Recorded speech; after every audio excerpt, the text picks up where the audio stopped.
राज्य विधिमंडळाच्या अर्थसंकल्पीय अधिवेशनाची काल सांगता झाली। मात्र यंदाच्या अधिवेशनातून सर्वसामान्यांना नेमकं काय मिळालं आणि काय नाही हा प्रश्न अजूनही अनुत्तरित आहे। महायुती सरकारच्या पहिल्या अर्थसंकल्पाकडून मोठ्या अपेक्षा होत्या, पण त्या कितपत पूर्ण झाल्या? नमस्कार, मी पल्लवी स्वागत करते इब्लिसच्या या विशेष व्हिडिओमध्ये। महायुती सरकारचा पहिला अर्थसंकल्प होता। निवडणुकीपूर्वी अनेक मोठ्या घोषणा झाल्या होत्या, त्यामुळे या अर्थसंकल्पाकडून मोठ्या अपेक्षा होत्या। मात्र अधिवेशन गाजलं ते संविधान चर्चा, औरंगजेबाच्या कबरीचा वाद आणि दिशा सालियान प्रकरण यामुळे। पण सर्वसामान्यांसाठी ज्या मोठ्या घोषणांची अपेक्षा होत्या त्या अधुऱ्याच राहिल्या। राज्यातील विधानसभा निवडणुकीत महिला मतदारांसाठी गेम चेंजर ठरलेल्या लाडकी बहीण योजनेत वाढ होण्याची अपेक्षा होती। 1,500 रुपयांवरून 2,100 रुपये मिळतील असं सांगण्यात आलं होतं। मात्र अर्थसंकल्पात याची कोणतीही तरतूद झाली नाही।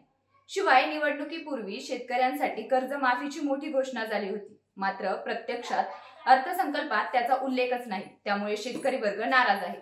त्याचबरोबर प्रशिक्षणार्थी विद्यार्थ्यांना मिळणाऱ्या लाडका भाऊ योजनेतील भत्ता 11 महिन्यांपर्यंतच मिळेल असा निर्णय घेण्यात आला आहे।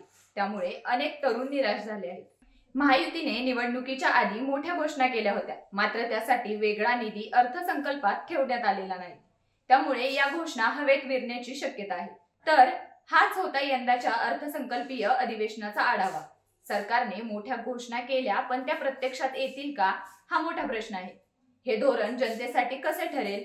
तुमचं मत काय आहे आम्हाला कमेंटमध्ये नक्की सांगा आणि पाहत राहा इब्लिस।